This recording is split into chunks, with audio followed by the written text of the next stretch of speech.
Hey guys, Season 2 is almost here. Let's talk about the Retribution Rework. For this video, I will break it down to a few points. Is it fun? Does it do good damage? Or more than what it did compared to 10.0.5? What could be improved? And lastly, would I recommend Retribution Paladin? With that said, does the rework succeed in making the spec fun again? Absolutely. Now that I've had a month with the rework in various forms of content, Retribution feels more fluid to play with as opposed to before the changes. The talent tree is more versatile than before, allowing us to have meaningful decisions to make for a single target, multi-target, and various hybrid builds. As for new talents that are just cool additions, we now have Searing Light, a passive damage proc that can occur from your radiant damage. And as for my personal favorite, Seething Flames, where Wake of Ashes now swings twice after the initial swing. While it will deal significantly reduced damage to secondary targets, it's mostly taken for bosses, and honestly, it's just a cool animation. Now for the next question. Does Retribution do more damage than it did before? It indeed does, and the key thing about it is consistency. Oh, you're using Final Verdict now, Paul, thank God. Before the rework, we had to rely far too much on Consecrate, since we had too many talents that buffed its damage. However, because there was a lot of movement in boss fights or dungeon pulls, Consecrate will miss out on its full damage potential, which removes a massive chunk of our overall damage. Now that a lot of it has been redirected into our Holy Power builders, we have more reliable and consistent damage. A lot of new talents have been added and moved around in the general class talent tree. Key things that have changed are the Dusk and Dawn rework, which flows more naturally into our damage throughput. Divine Toll is now a general class node, which replaced Seraphim, an ability that only added to Retribution's button blow. With Seraphim now removed from the Paladin kit, this is why Blizzard increased the overall damage of our abilities to compensate. New talents that have been introduced in the Ret tree are Blades of Light and Divine Arbiter. New passives that showcase Holy Strike damage. Holy Strike abilities consist of physical and holy properties.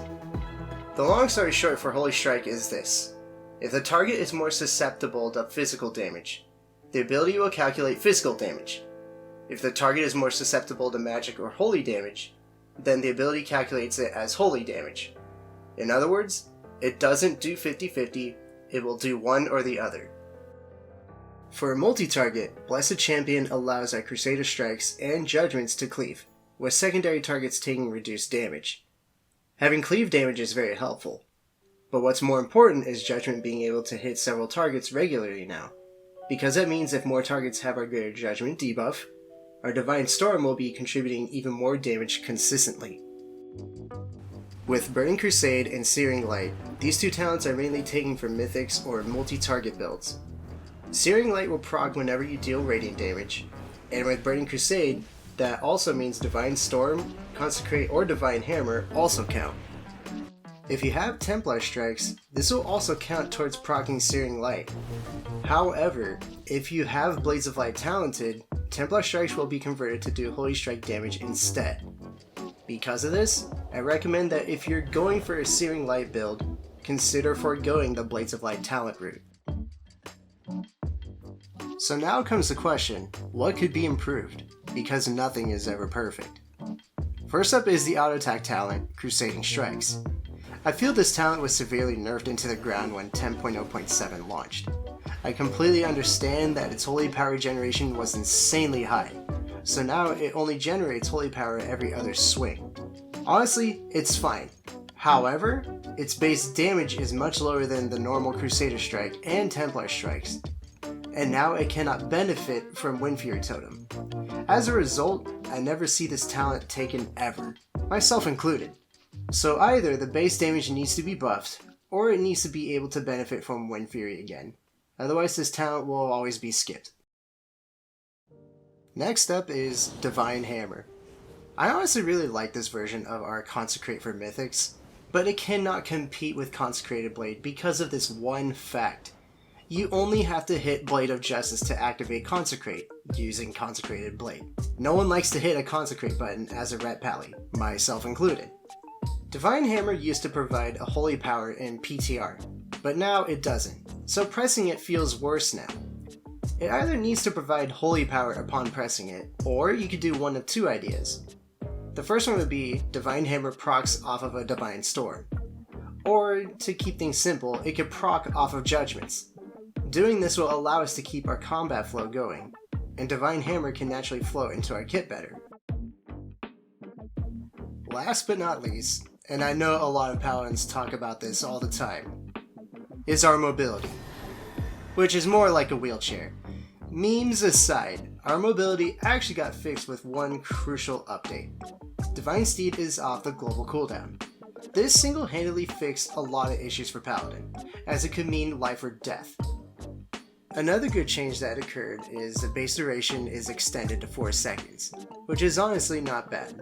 What I really think needs to be talked about is the fact that we have to spend a point to unlock the steed, and then 2 more points to make it usable. If I were to change things up, this is what I would do. First up, Divine Steed becomes baseline. You get it at level 10, so it's now just in your spellbook. The first node becomes Cavalier. You get 2 charges at this point. For the old node, that used to be Cavalier, it gets reworked and gets a split choice node. The first option is inspired by Torghast's anima power, Soul Touched Reigns. Grand Crusader, Art of War, and Infusion of Light reduce the remaining cooldown of Divine Steed by 1 second. Because if it was 5 seconds, we all know that'd be busted. This next option is what I like to call Steed of Freedom. You gain Blessing of Freedom for the first second of Divine Steed's activation. This can only occur once every 60 seconds. You also cannot be slowed below 80% of your normal movement speed while it is active. The last option is mainly meant to address the one issue with the steed. It's a magical steed of divinity. It can easily just be rooted or snared without freedom. Yes, we have Blessing of Freedom, so I know how strong these two combined are, hence the 60-second cooldown on Steed of Freedom.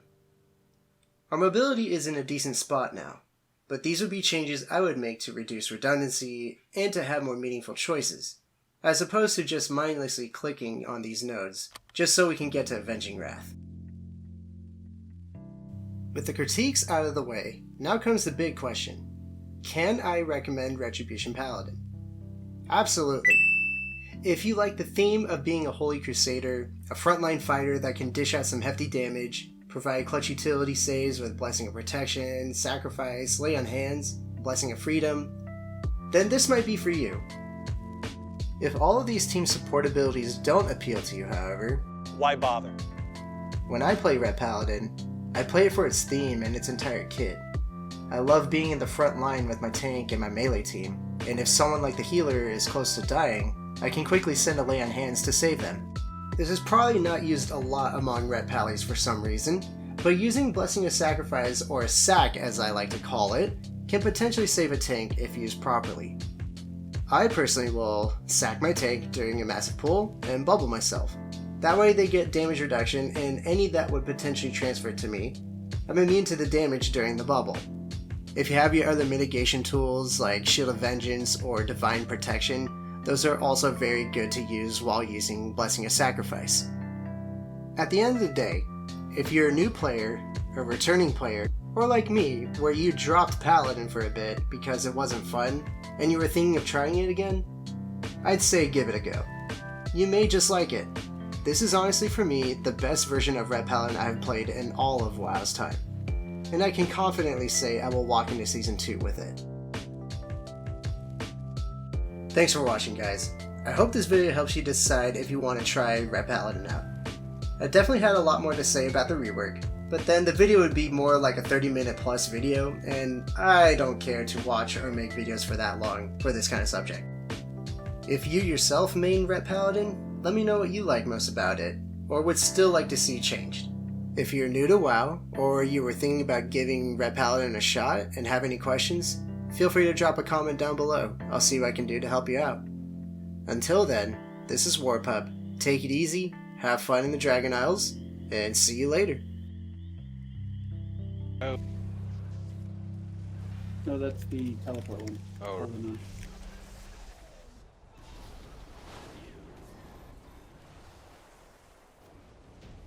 Yeah, boy. Good job, guys.